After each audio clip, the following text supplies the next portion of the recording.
नमः पार्वती पति हर हर महादेव। 11वां अध्याय कुमार की प्रलंब विजय ते जय।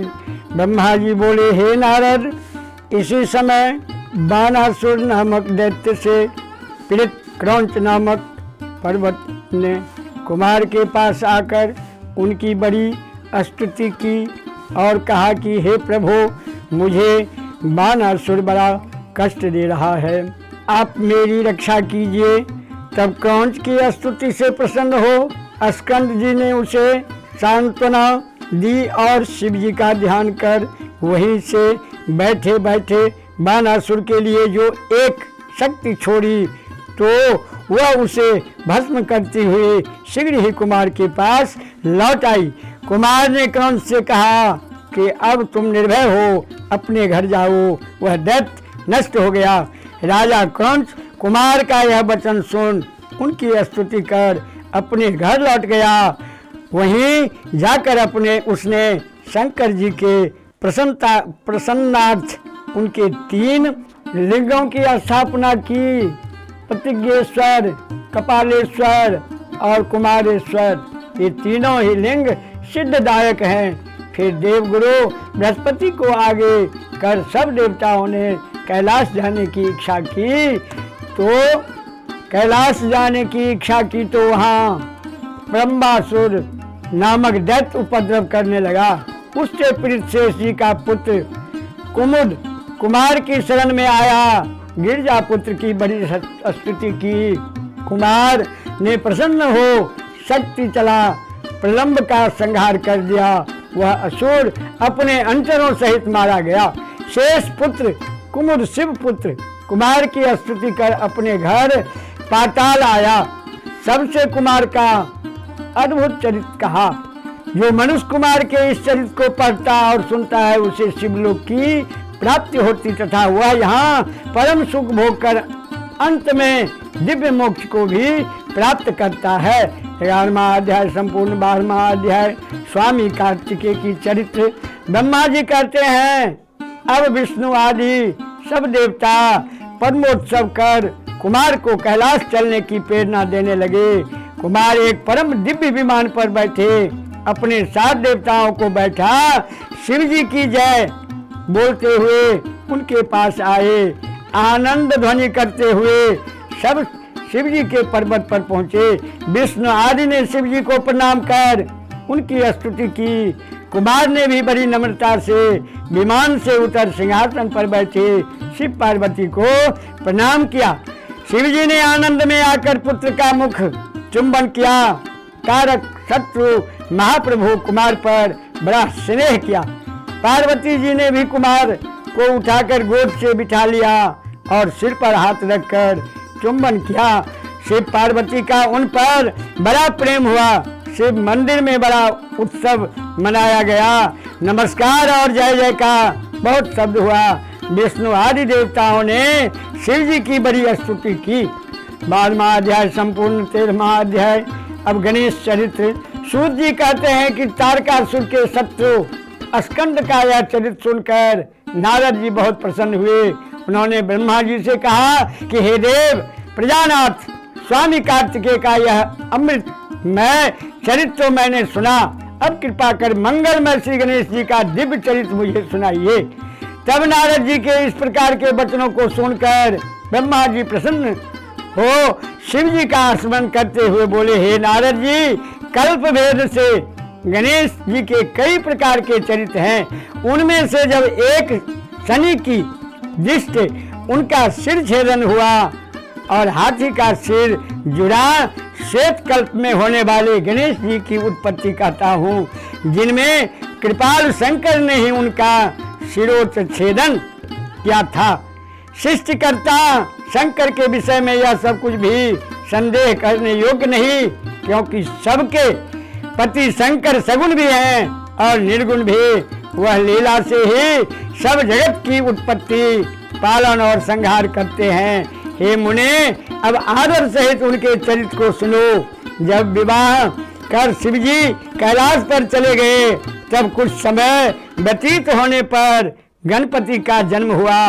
एक समय की बात है, जया और विजया नामक पार्वती की दो सखियों ने परस्पर विचार कर पार्वती जी से जाकर कहा कि हे शंकर जी के द्वार पर जो हमारे असंख्य गण एवं द्वारपाल विराजमान रहते हैं, उन पर हमारा अधिकार होते हुए भी कुछ भी अधिकार नहीं है, क्योंकि हमारा मन उनसे नहीं मिलता। अतएव हे भगवती, हे पुण्यशीले, एक हमारा भी कोई गण होना चाहिए।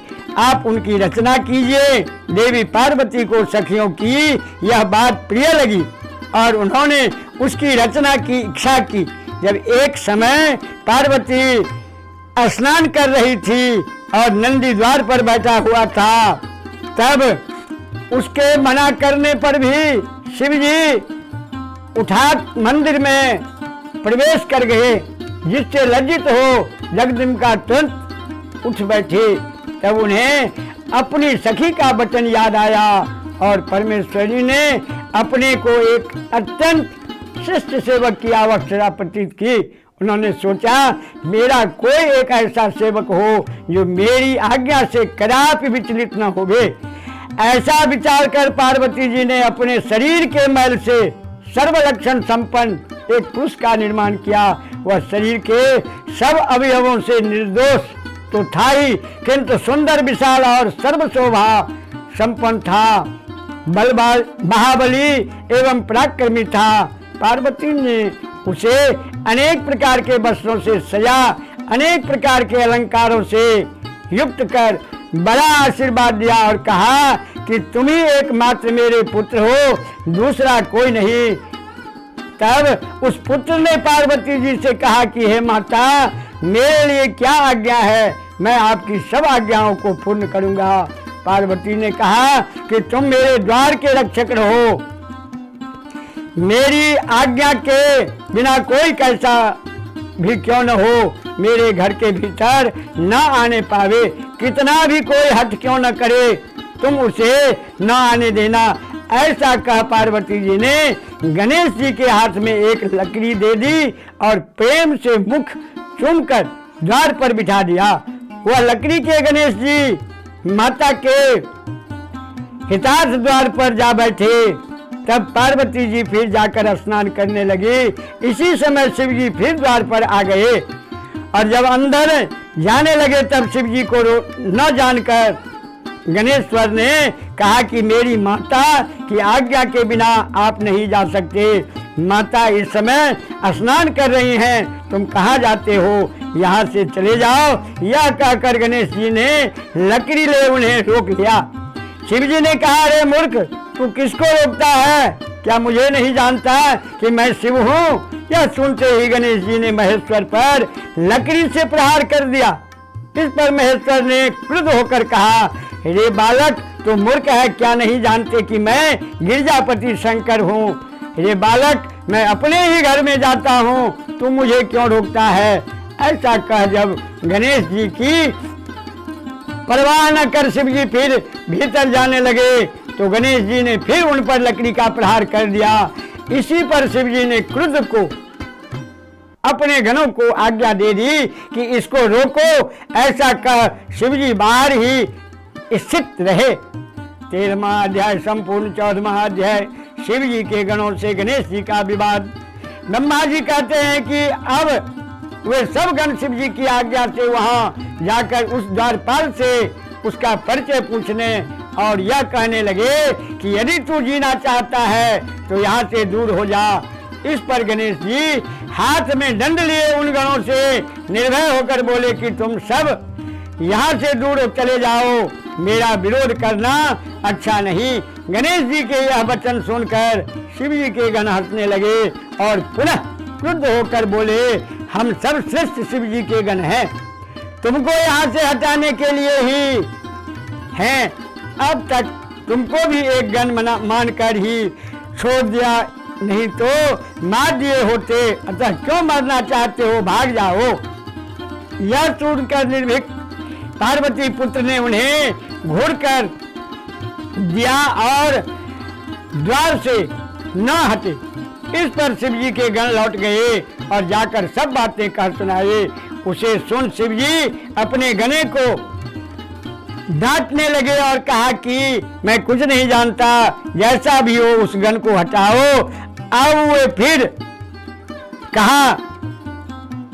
वे फिर पार्वती मंदिर पर उस द्वारपाल गणेश के पास आए, हटने को कहा।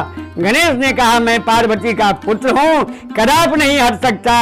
इतने में द्वार पर हो हल्ला सुनकर पार्वती जी ने अपनी एक सखी को भेजा कि देख वहाँ क्या हो रहा है।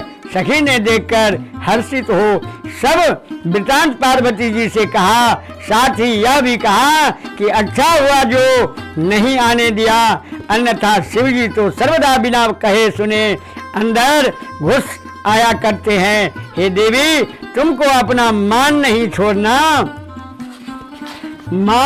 छोड़ना चाहिए। पार्वती ने कहा ठीक है, परंतु यह तो देखो कि अभी क्षण भर के लिए भी मेरा पुत्र द्वार पर स्थित न हुआ था कि उनके गण आकर उसे छेड़ने लगे। फिर मैं विनय और नम्रता को क्यों अपनाऊं? जो होगा देखा जाएगा। गणेश जी जांघिया को कसकर बांध कर निर्भय हो उन गणों से बोले, मैं तो पार्वती जी का पुत्र हूँ और तुम सब शिव जी के गण हो। समता प्राप्त दोनों अपना कर्तव्य पालन करें। एक तुम्हें द्वारपाल हो, मैं नहीं। यदि तुम सबका यहाँ स्थित हो तो मैं भी यहाँ ही स्थित रहूंगा। इस समय पार्वती जी की आज्ञा से स्थित हो, उनकी आज्ञा का पालन करूंगा। तुम भी शिव जी की आज्ञा का पालन करो। यह सुन शिव जी के गण हठपूर्वक फिर मंदिर में नहीं गए और शिव जी के पास लौटकर सब वृतांत वेदन किया। यह सुनकर शिव जी लौकिकी गति का आश्रय ले अपने गणों से बोले, वह अकेला गण तुम सबके आगे क्या पराक्रम दिखलाएगा? फिर पति के आगे स्त्री क्या हट करती है? यदि पार्वती हट करेगी तो अवश्य ही इसका फल पावेगी। निधान मेरा आज्ञा से तुम लोग युद्ध करो, जो होगा देखा जाएगा। ऐसा कहकर लौकिकी लीला करने वाले शिव जी चुप हो गए। 14वां अध्याय संपूर्ण। 15वां अध्याय रुद्र संहिता कुमार खंड है। ब्रह्मा जी बोले, अब शिव जी की आज्ञा पाए सब गण निर्भय हो सजकर शिव जी के मंदिर पर आए। यार गणेश जी भी सजे हुए तैयार थे। शिव गणों को देखकर गणेश जी ने कहा कि मैं अकेला शिवा की आज्ञा का पालन करूंगा। आज तुम सब मुझे अकेले पार्वती पुत्र का बल देखो। यह सुनकर शिव जी के गण अनेक प्रकार के आयुध ले उन पर टूट पड़े। अकेले गणेश जी शिव जी के असंख्य गणों से युद्ध करने लगे, परंतु शिव जी का कोई भी गण उन्हें युद्ध में परास्त न कर सका और उन अकेले ने ही उन सबों को मार भगा दिया। सैकड़ों और सहस्त्रों की संख्या में वे गण भागने लगे। गणेश जी लौटकर फिर द्वार पर आ खड़े हुए। नारद जी की प्रेरणा से विष्णु आदि सभी देवता शिव जी के पास गए। स्तुति कर युद्ध का वृत्तांत पूछा। शिव जी ने कहा, मेरे मंदिर के द्वार पर एक बड़ा बलवान बालक हाथों में लकड़ी लिए उपस्थित है। जो घर में जाता है वह उसे जाने नहीं देता। यदि ब्रह्मा चाहे तो वहां जाकर इस क्लेश को दूर करें। यह सुन शिव जी की माया से मोहित में ब्रह्मा कुछ ऋषियों को साथ ले उस बालक के पास गया। मुझे आते देख बालक गणेश क्रोधवश डरकर मेरी दाढ़ी मुंह से नोचने लगे। तब मैंने कहा, हे देव क्षमा करो, मैं युद्ध के लिए नहीं आया हूँ, मैं ब्रह्मा हूँ, मेरे ऊपर कृपा करो, मैं शांति स्थापित कराने आया हूँ। मैं ऐसा कह ही रहा था कि बालक गणेश ने परिधि उठा लिया और वहां से भाग चला। उसने मेरे सब साथियों को परिधि से ताड़ित किया। फिर तो मैंने शिव जी के पास आकर सब समाचार कह सुनाया। सुनकर लाला विशारद शंकर को बड़ा क्रोध हुआ। उन्होंने इंद्रादिक देवताओं को अपने दूत बैताल आदि गणों को गणेश जी से युद्ध करने की आज्ञा दे दी, परंतु कार्तिकेय आदि वीरों सहित शिव जी के सब गणों का प्रयास व्यर्थ हो गया। अकेले बालक गणेश ने मार मार कर सबके छक्के छुड़ा दिए।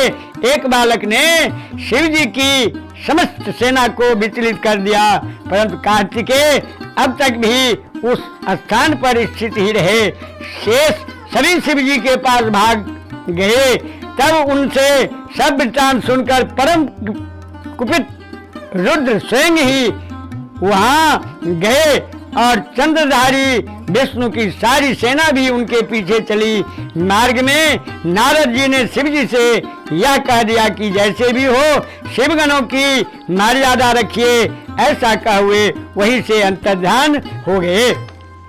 15वां अध्याय संपूर्ण। 16वां अध्याय। ब्रह्मा जी बोले, हे नारद, अब तुम्हारे वचनों को ध्यान कर शिव जी की उस बालक से युद्ध करने आए।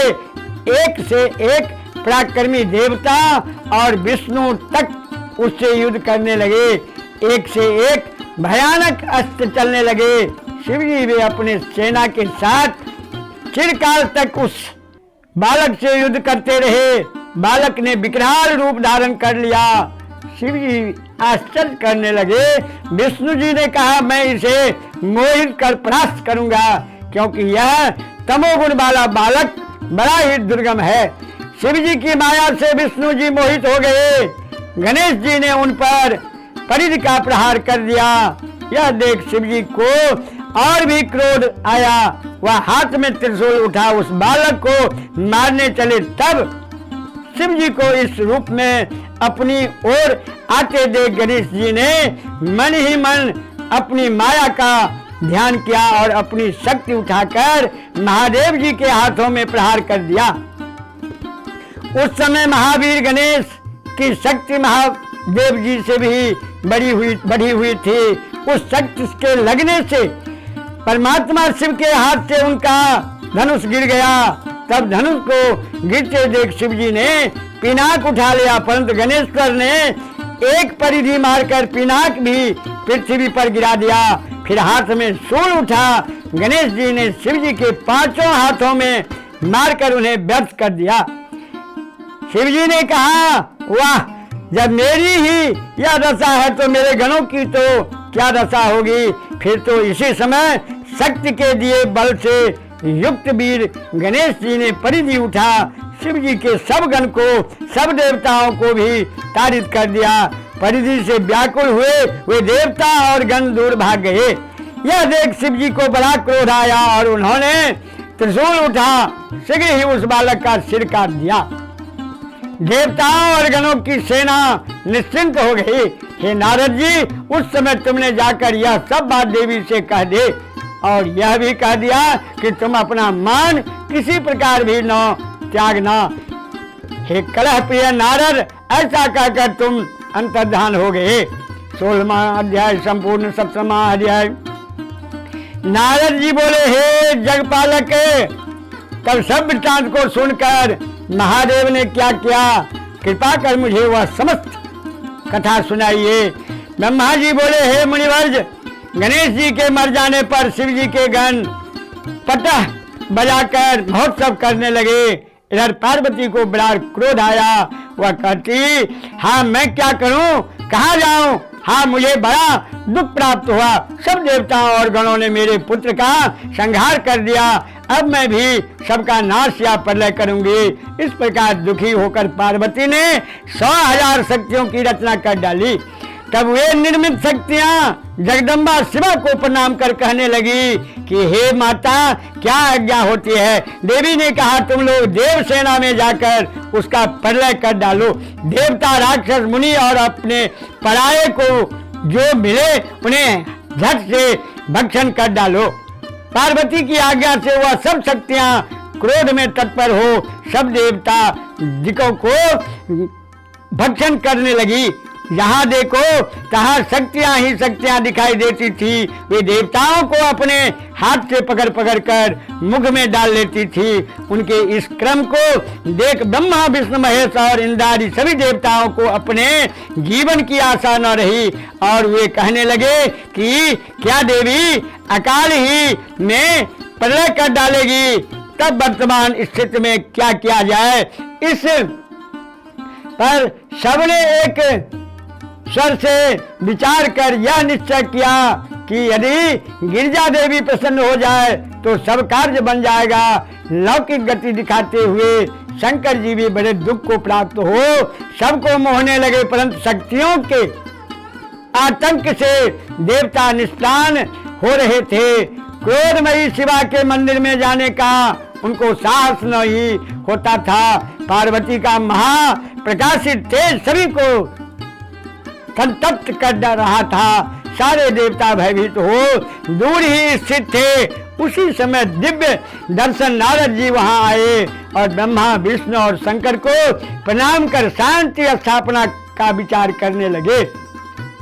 सब देवताओं ने कहा, हे नारद, तुम्हें अग्रणी बना शिवा के पास चलने का प्रस्ताव स्वीकार किया। सबने शिवा के पास पहुंचकर अनेक स्तोत्रों से उनकी स्तुति की। उसे सुन वह परा देवी कुछ न बोली और क्रोध से उनकी ओर देखती ही रही। तब ऋषियों ने कहा कि हे देवी क्षमा करो, क्षमा करो। इस समय सहार हुआ चाहता है। हे अंबिके, तुम्हारे स्वामी भी यहाँ स्थित हैं, उनको तो देखो। साथ ही हम ब्रह्मा विष्णु आदि देवता और आपकी समस्त प्रजा वो यहाँ हाथ जोड़े खड़ी है। हे परमेश्वरी, अब इन सब का अपराध क्षमा कीजिए। जब इस प्रकार कहते हुए सब देवता बड़ी दीनता और व्याकुलता से हाथ जोड़े हुए उन चंडिका के समक्ष खड़े हो गए, तब वह भगवती करुणा कर उन देवताओं से इस प्रकार बोली, यदि मेरा पुत्र जी जाए और तुम सबके मध्य में पूजनीय हो जाए तो यह संहार नहीं होगा, अन्यथा शांत नहीं होगी। भगवती के ऐसा कहने पर सब देवताओं ने शिव जी से इसके लिए प्रार्थना की। शिव जी ने कहा, ठीक है, हम लोगों को वही करना चाहिए जिसमें सब लोगों का मंगल होवे। अच्छा, तो अब तुम लोग यहाँ से उत्तर दिशा में चले जाओ और जो सबसे पहले मिले उसका सिर काट कर गणेश के शरीर से जोड़ दो तो यह भी जीवित हो जाएंगे। यह सुनकर देवता गणेश जी को लेकर उत्तर दिशा को ओर गए तो प्रथम उनको एक दांत वाला हाथी मिला। उन्होंने उसका सिर काटकर गणेश जी के शरीर से जोड़ दिया।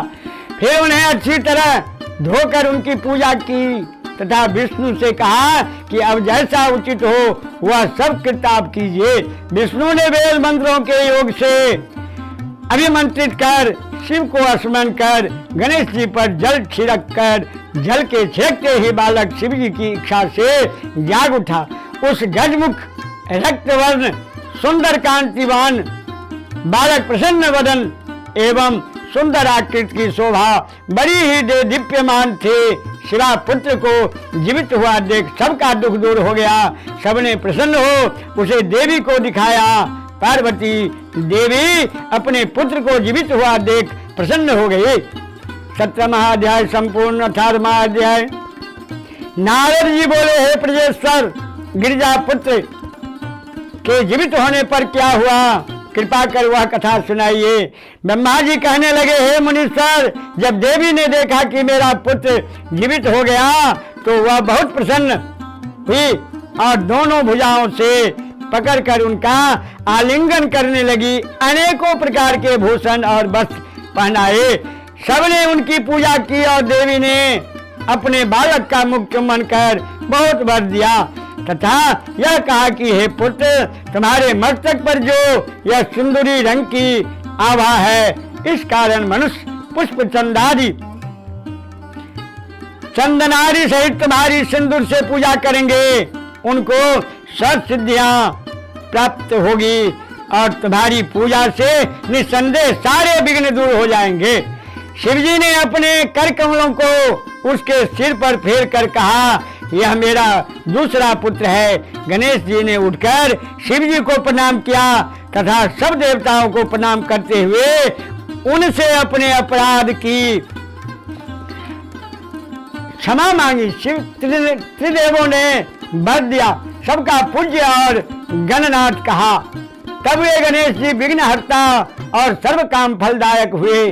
साथ ही त्रिदेवों ने यह भी कहा कि पहले मनुष्य की इनकी पूजा करेंगे, फिर हमारी। तदंतर पहले शिव जी ने सभी मांगलिक वस्तुएं मंगाकर गणेश की पूजा की, फिर विष्णु ने, फिर मुझ ब्रह्मा ने, फिर पार्वती ने तथा इसके पीछे अन्य सभी देवताओं ने बड़े आदर से उनकी पूजा की। फिर सब देवताओं ने एक स्वर से गणेश जी को सर्वाध्यक्ष कह अनेकों वर दिए। हे मुनीश्वर, उस समय पार्वती को जो प्रसन्नता हुई वह मेरे चारों मुखों से भी कही नहीं जाती है। देवताओं की दुदुम्बी बजने लगी, अप्सराएं नृत्य करने लगी, आकाश से फूलों की वर्षा हुई। गणेश जी के प्रतिष्ठित होते ही जगत में स्वस्थता प्राप्त हो गई और बड़ा महोत्सव हुआ। सबका दुख दूर हो गया। विशेषकर शिव को बड़ी प्रसन्नता हुई। सब देवता शिव, पार्वती और गणेश जी की बारंबार प्रशंसा करते हुए अपने स्थान को गए। पार्वती कोपहीन हो गई और शिव जी पूर्ववत उनके समीप जा बैठे। मैं और विष्णु जी भी शंकर जी से आज्ञा ले शिव की भक्ति सेवन करता हुआ अपने लोक को गया। तुम भी अपने लोक को गए। जो इस मंगलदायक आख्यान को नियम से सुनेंगे वे सब मंगलों से पूर्ण होंगे। गणेश जी के प्रसाद से उन्हें सभी मनोरथों की प्राप्ति होगी। 18वां अध्याय संपन्न। 19वां अध्याय। नारद जी बोले, हे तात, या हमने परम दिव्य गणेश जी का जन्म चरित्र सुना। हे सुरेश्वर, इसके पश्चात फिर क्या हुआ? शिव से इस पराक्रम पूर्ण यश की वह सब कथा मुझे सुनाइए जो परमानंददायक है। ब्रह्मा जी बोले, हे मुनि श्रेष्ठ, आपने इच्छा प्रश्न किया है, अच्छा प्रश्न किया है। हे ऋषि सनत, तुम ध्यान देकर सुनो, मैं कहता हूँ। अब गणेश जी माता पिता के पालन करने से दिन दिन बढ़ने और बड़ी पीठ से खेल कूद करने लगे। कुमार भी साथ ही थे। दोनों पुत्र भक्ति पूर्वक माता पिता की सेवा करते हुए परस्पर प्रेम वृद्धि को प्राप्त हुए।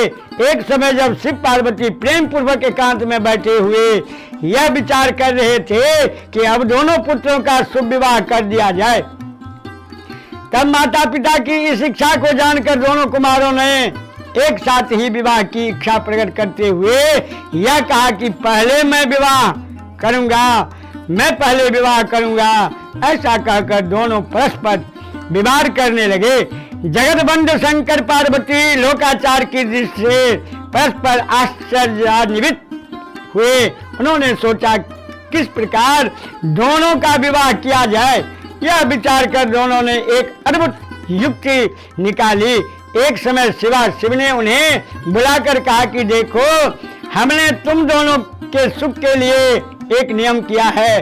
तुम दोनों ही पुत्र हमारे लिए एक समान प्रिय हो, न कोई न्यून न कोई अधिक। इस कारण तुम्हारे लिए हमने प्रतिज्ञा की है कि जो पहले समस्त पृथ्वी की परिक्रमा करके हमारे पास आवेगा उसका ही शुभ विवाह पहले किया जाएगा। माता पिता का यह वचन सुनकर महाबली कार्तिकेय जी तत्काल ही पृथ्वी प्रदक्षिणा के लिए चल पड़े और बुद्धिमान गणेश जी विचार करने लगे कि क्या करूं, कहाँ जाऊं, मुझसे तो एक कोस भी नहीं चला जा सकता, फिर पृथ्वी की प्रदक्षिणा करना तो बहुत कठिन है। यह विचार कर गणेश जी अपने घर में जा स्नान ध्यान कर माता पिता से बोले कि आप दोनों सिंहासन पर बैठिए, मैं पूजा करूंगा। पार्वती जी शंकर गणेश जी का पूजन ग्रहण करने बैठे। गणेश जी ने उन दोनों की पूजा कर परिक्रमा की, फिर हाथ जोड़कर प्रेम पूर्वक माता पिता की स्तुति कर बोले, आप मेरा विवाह कर दें। शिव ने कहा, क्या तुम पृथ्वी की परिक्रमा कर आए हो? कुमार गए हैं, जाओ तुम भी शीघ्र ही परिक्रमा कराओ। गणेश जी माता पिता के यह वचन सुन किंचित क्रोध से बोले, हे माता जी, हे पिताजी, आप दोनों कर्म रूप संग ही बड़े बुद्धिमान हैं। अतः मेरी यह बात सुनिए कि जब मैंने आपकी 7 बार परिक्रमा कर ली, तब फिर आप यह कैसे कहते हैं कि पृथ्वी की परिक्रमा कर आओ? शिव ने कहा, हे पुत्र, तुमने इस महान पृथ्वी की कब प्रदक्षिणा की है? गणेश जी ने कहा, जब मैंने आप दोनों की पूजा और परिक्रमा कर ली तो समस्त पृथ्वी की परिक्रमा हो गई। यदि यह वेद शास्त्र सम्मत हो तो आप भी मानिए, अन्यथा नहीं। वेद शास्त्र जो कहते हैं वही आपको भी करना चाहिए, अन्यथा शास्त्र असत्य हो जाएगा। अतएव अब आपको शीघ्र ही मेरा विवाह कर देना चाहिए। ऐसा कह बुद्धिमानों में श्रेष्ठ महाज्ञानी पार्वती पुत्र चुप हो गए। तब विश्व के माता पिता पार्वती शंकर गणेश जी के ये वचन सुनकर बड़े ही आश्चर्यान्वित हुए और पुत्र की विलक्षण बुद्धि की प्रशंसा की। बोले कि हे पुत्र, अवश्य तुम्हारा कहना यथार्थ है। तुमने जो कुछ किया है उसको कोई भी नहीं कर सकता। तुम्हारी बात हम दोनों ने मान ली। इस प्रकार बुद्धिमान गणेश को आश्वासन देकर शिव पार्वती ने उनके विवाह की इच्छा की। 19वां अध्याय संपूर्ण। 20वां अध्याय।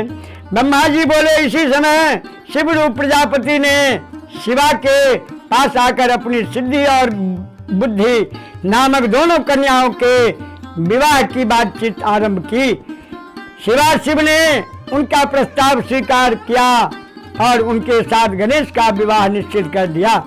पार्वती और शंकर के विवाह की तरह ही सब देवताओं इस विवाह में आए। विश्वकर्मा ने शंकर जी के पुत्र गणेश जी का विवाह किया। सब देवता और ऋषियों ने बड़ी प्रसन्नता व्यक्त की। गणेश जी भी बहुत प्रसन्न हुए। कितने ही समय पश्चात गणेश जी की दोनों स्त्रियों से 2 सुंदर पुत्र उत्पन्न हुए। सिद्धि से क्षेम और वृद्धि से लाभ नामक पुत्र उत्पन्न हुआ। इस प्रकार तब गणेश जी ने अचिंत्य सुख भोग लिया। तब तक पृथ्वी प्रदक्षिणा कर कार्तिकेय जी भी आ गए, परंतु जब वह घर पहुंचने ही वाले थे कि पहले ही उनकी नारद से भेंट हो गई। उन्होंने उनसे यह कह दिया कि अब घर क्या करने जाते हो? तुम्हारे माता पिता ने जैसा किया है वैसा कोई भी इस लोक में नहीं कर सकता। तुमको तो पृथ्वी प्रदक्षिणा के लिए भेज दिया और इधर गणेश जी का परम शोभन विवाह कर दिया।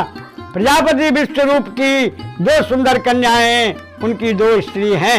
उनके पुत्र भी हो चुके हैं। मेरी समझ से तुम्हारे माता पिता ने तुम्हारे साथ यह अच्छा नहीं किया।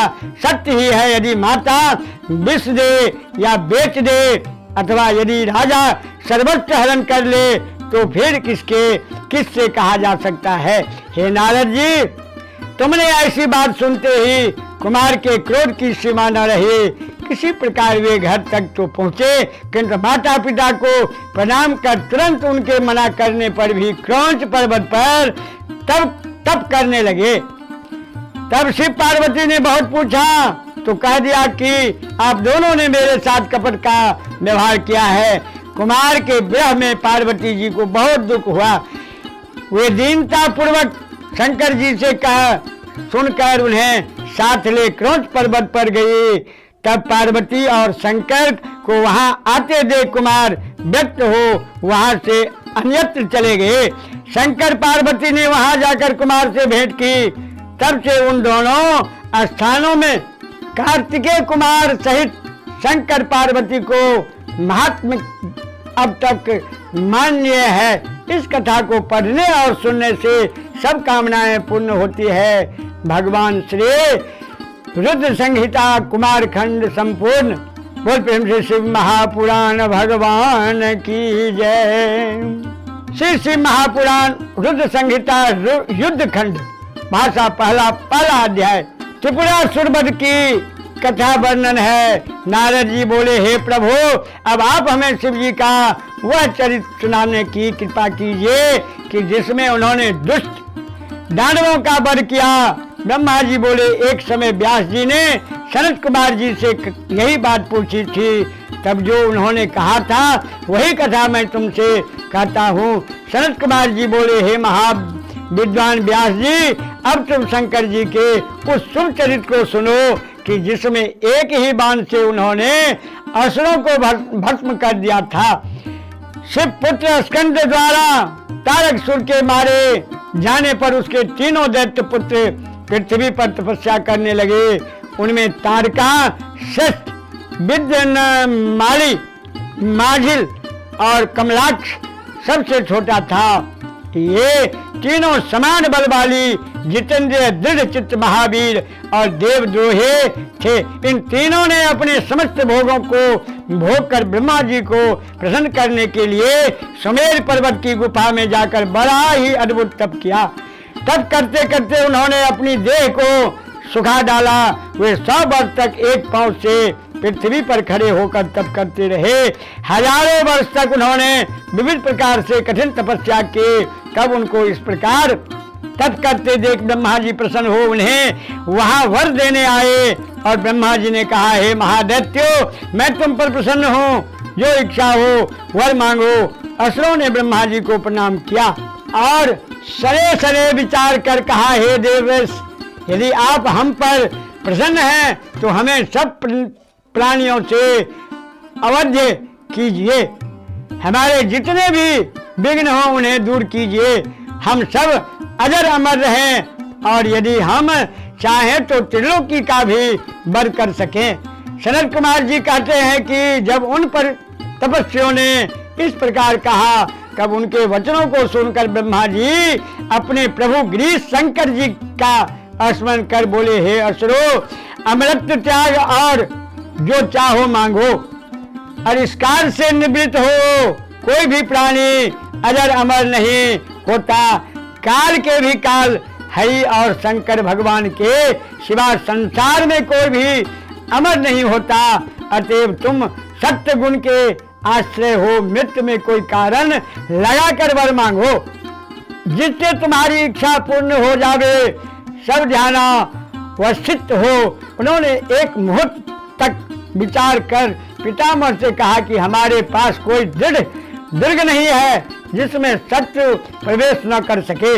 आप हमें एक कोई सुरक्षित 3 सुर निर्माण करा दीजिए।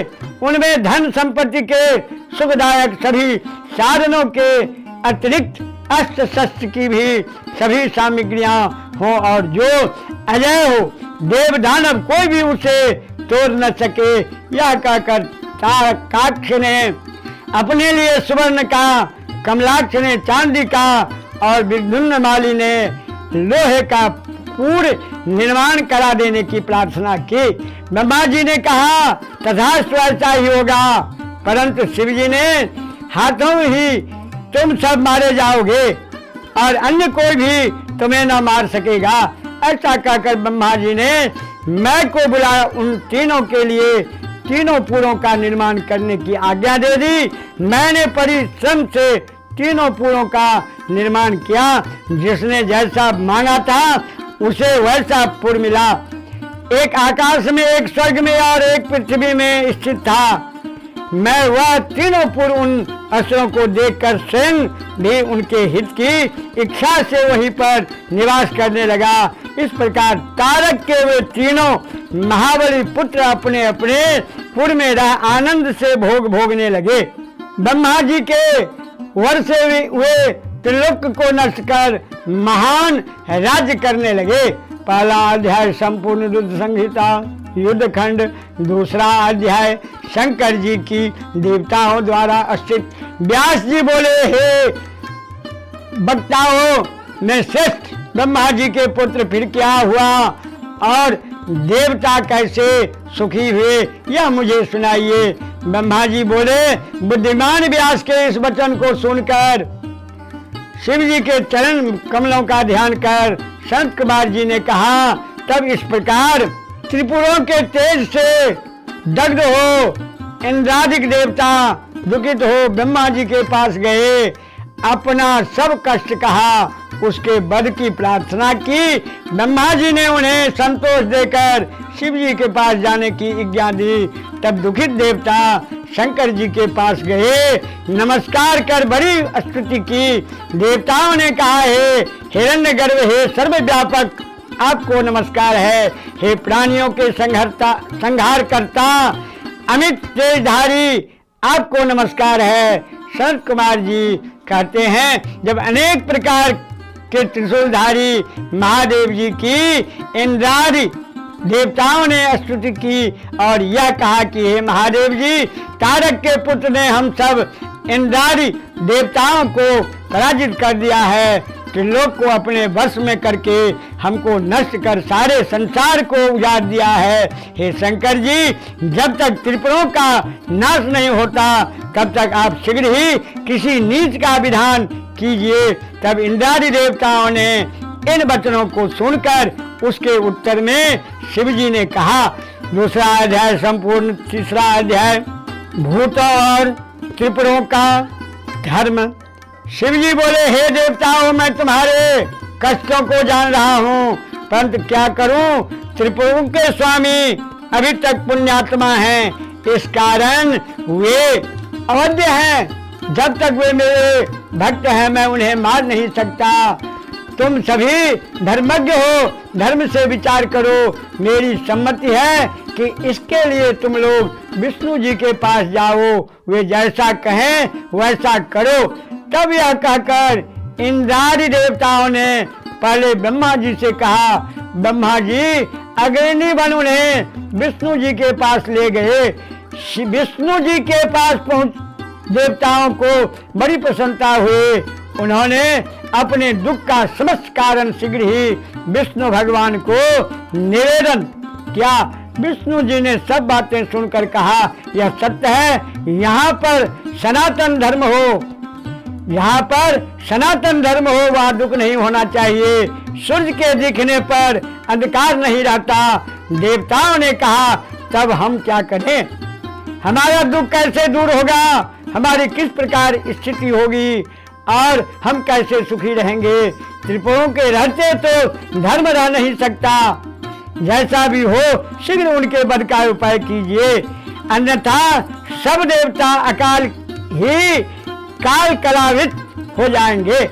जब देवताओं को इस प्रार्थना को सुनकर नारायण भगवान ने अपने मन में यह विचार किया कि मैं देवताओं का कार्य कैसे करूं, क्योंकि तारक पुत्र तो शिव जी के भक्त हैं।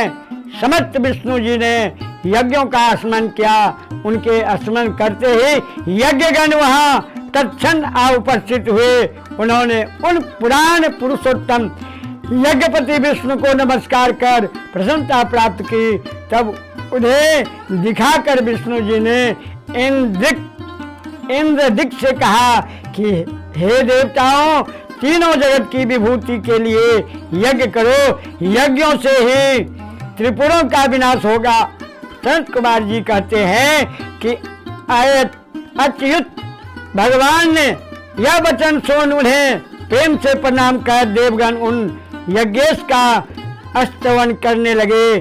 सभी ने चयन कर यज्ञ का विधान किया। फिर तो उस यज्ञ कुंड से एक महान शरीर वाला शूल शक्तिधारी हजारों भूतों का समुदाय निकल पड़ा। तब अनेकों प्रहारों से युक्त नाना वेशधारी कालाग्नि रुद्र के समान तथा कार सूर्य के समान प्रकट हुए। उन भूतों से विष्णु जी ने कहा, हे भूतगणों, देव कार्य के लिए तुम लोग मेरा आज्ञा से शीघ्र ही त्रिपुर नगर को जाकर उन्हें नष्ट कर आओ। इसी में तुम्हारी ख्याति है। विष्णु जी के इन वाक्यों को सुनकर वे भूतगण दैत्यों के त्रिपुर नगर को गए, परंतु ज्यों ही उनके पुर में प्रविष्ट हुए कि त्यों ही त्रिपुरों के तेज से भस्म हो गए। जो बचे हुए विष्णु के पास भाग आए, उनका संहार सुन विष्णु जी चिंतित हो गए। उन्होंने देखा कि इंद्र देवता संतप्त हैं। वे विष्णु जी के दैत्यों के पुरत्र की जीत की चिंता से व्याप्त हो गए। उन्होंने कहा, कुछ भी हो, धर्मात्मा का नाश नहीं हो सकता। अभी त्रिपुर धर्मात्मा है, फिर उन्हें कौन मार सकता। शिव का पूजक तो कैसा भी पापी हो, पापों से मुक्त हो जाता है। अतएव जब तक रुद्र की पूजा न होगी, तब तक कामनाओं की पूर्ति नहीं हो सकती। लिंग पूजन से तो मोक्ष की प्राप्ति हो जाता। वेद धर्म और शिव पूजन, ये दोनों नित्य कर्म जब तक हैं, तब तक त्रिपुरों का नाश नहीं हो सकता। यह विचार कर विष्णु जी ने उन तीनों असुरों के वेद धर्म और शिवार्चन का विनाश करना ही उचित समझा। फिर उन्होंने देवताओं से कहा कि अब आप लोग अपने घर जाइए, मैं यथासाध्य आपकी सहायता करूंगा। नहीं होगा तो तीनों दैत्यों को रुद्र से विमुख कर उन्हें भस्म कर दूंगा। सनत कुमार जी कहते हैं, उनकी आज्ञा मानकर देवता अपने धाम आए। विष्णु जी उनके हित का विधान करने लगे। उसी सर्वव्यापक पापनाशक वृत्तांत को मैं तुम्हें सुनाता हूँ, सुनो। चौथा तीसरा अध्याय संपूर्ण। चौथा अध्याय। सनत कुमार जी कहने लगे कि हे भगवान, कि भगवान ने अपनी आत्मा से अत्यंत तेजवान मायावी पुरुष को प्रकट किया, जिसका सिर मुंडा था और जो मलिन वस्त्र पहने, एक हाथ में काठ का पात्र और दूसरे हाथ में छार लिए चल रहा था। वह अपने एक हाथ में खुला वस्त्र लिए, मुख में वस्त्र लपेटे, व्याकुल वाणी में धर्म ऐसा कहता हुआ मुनि रूप धारण किए विष्णु जी के आगे आ खड़ा हुआ। फिर बोला, हे अरिहन, मेरे लिए क्या आज्ञा है, मेरे क्या क्या नाम होंगे और स्थान क्या होगा। उसके ऐसे वचनों को सुनकर विष्णु जी बड़े प्रसन्न हुए और उन्होंने उससे कहा, मुझे तुम्हारी आवश्यकता है।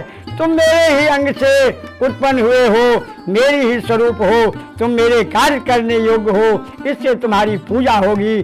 तुम्हारा मुख्य नाम अहिरन होगा। इसके पीछे तुम्हारा एक और भी सुंदर नाम होगा, जिसे मैं फिर कहूंगा। अभी तुम्हारे समक्ष जो कार्य है उसे करो। तुम बड़े मायावी हो, अतः तुम 16,000 अस्त्रों को वाला एक ऐसे शास्त्र का निर्माण करो जो वर्णाश्रम धर्म विवर्जित हो। इसमें अपभ्रंश शब्द तो मेरे भरे ही हो और कर्म विवाह भी वर्णित हो। इसके लिए मैं अपनी माया को तुम्हारे साथ कर यह सामर्थ्य देता हूँ कि तुम उसका निर्माण करो। परमात्मा विष्णु जी के इन वचनों को सुन उस मुंडी ने उन्हें प्रणाम किया और वह बोला कि हे जनार्दन, मुझे क्या करना है, इसके लिए शीघ्र आज्ञा दीजिए। आपकी आज्ञा से मैं अवश्य सफल हो जाऊंगा। ऐसा सुनकर विष्णु जी ने उस मायामय को वह शास्त्र पढ़ा दिया जिसमें स्वर्ण नरक यही है, स्वर्ग नरक यही है, अन्य कहीं नहीं। फिर शिव जी के चरण कमलों का ध्यान कर विष्णु जी ने कहा, बस इसी विधान से तुम सब दैत्यों का सम्मोहन कर लो। तुम उनके पास जाकर यही शास्त्र पढ़ाओ, तुम्हें कोई दोष न लगेगा। तुम्हारे इस प्रकार करने से त्रिपुरों में तमोगुण का प्रकाश होगा, जिससे वे नष्ट हो जाएंगे। मेरी आज्ञा से तुम्हारे धर्म का विस्तार होगा तथा तुम्हें मेरी गति प्राप्त होगी। वहां से फिर मरुस्थल में जाकर तुम कलयुग के आने तक अपने धर्म में नियत रह निवास करना, और जब कलयुग का आ जाएगा तब अपने धर्म का प्रकाश करना। ऐसा कहकर विष्णु जी अंतर्ध्यान हो गए। मुंडी ने भगवान की आज्ञा से अपने बहुत से शिष्य बनाए और उनको वही माया में अपना शास्त्र पढ़ाया। वह उसके 4 शिष्य हो गए। भगवान ने उनसे भी वही कहा जो पहले वाले से कहा था। शिवाज्ञा से वे भी अपने गुरु के समान ही मलिन वस्त्र धारण कर अल्पभाषी बन उसका लाभ रूप तत्व लेने लगे। उन चारों ने पाखंड धर्म अपनाया, हाथ में पात्र ले, नाक पर कपड़ा लपेटे इधर उधर विचरने लगे। उन्होंने अपने हाथ में छोटे वस्त्रों से बनी हुई बुहारी को लिया और जीव हिंसा के भय से धीरे धीरे पैर रखकर चलना प्रारंभ किया। भगवान ने पकड़कर उन्हें उनके गुरु के हवाले किया। फिर पहले वाले का आर्य रूप नाम रखा था तथा उन चारों का कृषिपति, कीर्य और उपाध्याय नामकरण कर दिया। फिर यह भी कह दिया कि अब से तुम सर्वदा मेरा अरिहन नामक शुभ और शत्रुनाशक नाम ध्यान में रखना। संत कुमार जी बोले। इसके पश्चात उस मायावी ने प्रणाम कर शिष्यों सहित शीघ्र ही त्रिपुर नगर को प्रस्थान किया। वहां जाकर उसने शीघ्र ही अपनी कृषि माया फैला दी और बालक को मोहित कर लिया। पर शिव जी के प्रभाव से त्रिपुर में उनकी माया सहज ही न फैल सके, इससे वे अति व्याकुल हो गए। उन्होंने विष्णु जी का स्मरण किया, विष्णु जी ने शिव जी का स्मरण किया। फिर उनकी आज्ञा पा उन्होंने नारद जी को स्मरण किया। नारद जी आ उपस्थित हुए। उनसे विष्णु जी ने त्रिपुरों के नगर में जाने का यह आदेश दिया कि तुम इन ऋषि शिष्यों सहित वहां जाकर वहां के निवासियों को मोहित कर देव कार्य करो। नारद जी त्रिपुर के नगरों को गए, त्रिपुर पति से मिले, राजा से यतियों की धर्मपरायणता और वेद विद्या की प्रशंसा कहकर उनकी प्रशंसा की और कहा कि यह धर्म सबसे उत्तम है, इसी से दीक्षित हुआ है। यदि तुम्हारी इच्छा हो तो तुम भी इससे दीक्षित हो जाओ। यह सुन त्रिपुराधीश को बड़ा आश्चर्य हुआ, परंतु मोहित हो वह भी उस मुंडी से दीक्षित होने गया, उसे अपना गुरु बनाया। यह देख सभी त्रिपुरवासी उनके मुंडिया से दीक्षित हुए। सारा त्रिपुर उस मायावी के शिष्यों से क्षण मात्र में पूर्ण हो गया। भगवान श्री श्याम बसरा शिवाय नमः। चौथा अध्याय संपूर्ण। पांचवा अध्याय। व्यास जी ने पूछा कि हे ऋषिवर, दैत्यों के दीक्षित एवं मोहित होने पर उस मायावी पुरुष ने क्या कहा और दैत्यराज ने क्या किया?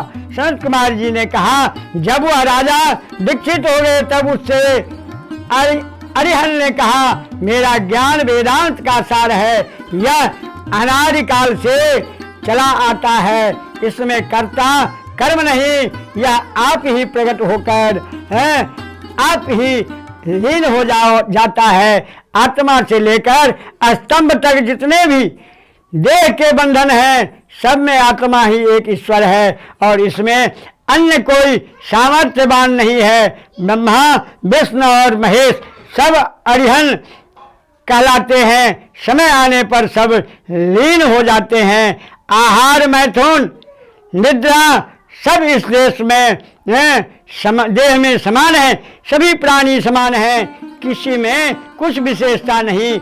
आत्मा एक है, मृत्यु सभी के लिए होती है, सभी शरीरधारी समान हैं। इस कारण कभी किसी की हिंसा मत करो। अहिंसा ही परम धर्म है और पीड़ा देना महापाप है। अपराधहीनता ही मुख्य और अभिलाषित भोजन ही स्वर्ग है। हिंसा से नरक होता। दान बहुत है, परंतु अभय दान से बढ़कर कोई नहीं। भयभीत को अभय दान, रोगी को औषधि, छात्रों को विद्या और भूखे को अन्नदान देना, ये 4 प्रकार के दान मुख्य हैं। मणि, मंत्र और औषधि के प्रारंभ को बिना विचारे ही नाम और अर्थ के उपार्जन के लिए प्रयत्न पूर्वक अभ्यास करें। बहुत साधन की क्या आवश्यकता है? सभी ओर के केवल 12 स्थानों की ही पूजा करें, यथा 5 कर्मेंद्रियां, 5 ज्ञानेंद्रिय, मन और बुद्धि। प्राणियों को स्वर्ग और नरक यही है और वही नहीं, कहीं नहीं। सुख का नाम स्वर्ग और दुख का नाम नरक है। सुख पूर्वक मरना ही मुक्त है। अग्नि में तिल, घी और पशु की आहुति कर स्वर्ग की इच्छा करना बड़ी विचित्र बात है। इस प्रकार उस असुर नायक के लिए यतिराज ने अपना सिद्धांत कहकर फिर पूर्ववासियों को आदर से कहा कि प्रत्यक्ष अर्थ में ही निवास करना चाहिए, यही एकमात्र सुख का साधक है। यही देव से परे की बात है। आनंद ही ब्रह्म है और नानत्व कल्पना मिथ्या है। शरीर के स्वस्थ रहते ही सुख का साधन कर लेना चाहिए। बुढ़ापा आ जाएगा तो सुख का साधन क्या होगा, यह देख शीघ्र ही नष्ट हो जाने वाली संचय का भी क्षय होने वाला है। अतएव ज्ञानी को चाहिए कि वह सुख का साधन करे। वेद भी सुख का साधन करने को कहता है। लोगों में जात कल्पना व्यर्थ है, ऊंच नीच कुछ नहीं है। वृद्ध जनों का कहना है कि सृष्टि के आदि में ब्रह्मा का उत्पत्ति हुई, जिनके 2 पुत्र दक्ष और मरीच हुए। फिर मरीच के पुत्र कश्यप ने दक्ष की 13 कन्याओं का धर्म से विवाह किया। फिर प्रजापति के मुख वाह उड़ु जान और चरण से 4 वर्ण उत्पन्न हुए। यह पूर्व पुरुषों की कल्पना है, यह बातें विचार से संगठित नहीं होती। यदि एक ही शरीर से उत्पन्न हुए तो उसके चारों पुत्र भिन्न भिन्न वर्ण वाले कैसे हो गए। इस प्रकार वर्ण अवर्ण का विभाग ठीक नहीं। मनुष्य को कभी किसी प्रकार का भेद नहीं मानना चाहिए। सनत कुमार जी ने कहा, इस प्रकार उस यति ने पूर्वासी राजा से भाषण कर वेद मार्ग को नष्ट किया और प्रतिबद्धताओं के व्रत का तथा पुरुषों के जितेंद्रिय व्रत का भी खंडन किया। फिर धर्म यज्ञ तीर्थ और श्राद्ध देवताओं के धर्मशास्त्र का खंडन करते हुए उसने विशेषकर शिव जी की पूजा का भी खंडन किया। यथा इसी प्रकार उसने विष्णु, सूर्य और गणेश आदि की पूजा को भी निषेध कहा। उससे अपने यहाँ के सब वेद धर्म दूर कर दिए तथा वहाँ की संपूर्ण स्त्रियां मोहित हो यति धर्म के आश्रित हो गए।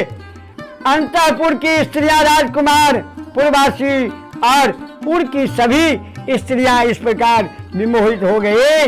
त्रिपुरवासी सभी अपने धर्म से पराय मुख को हो गए और अधर्म फैल गया। फिर तो भगवान विष्णु की माया से और लक्ष्मी ने त्रिपुरों के घर में अपना वास बनाया और लक्ष्मी उन्हें त्याग कर चली गई। विष्णु जी द्वारा निर्मित उस बुद्धि को देखकर नारद जी कृतार्थ हो गए। दत्तराज की बुद्धि कुंठित हो गई। शिव जी की इच्छा से राक्षस मैं अपने भाइयों सहित सामर्थ्यहीन हो गया। 5वां अध्याय संपूर्ण। रुद्र संहिता युद्ध खंड। भगवान श्री सांब सदा शिवाय। बोल प्रेम से शिव महापुराण भगवान की जय।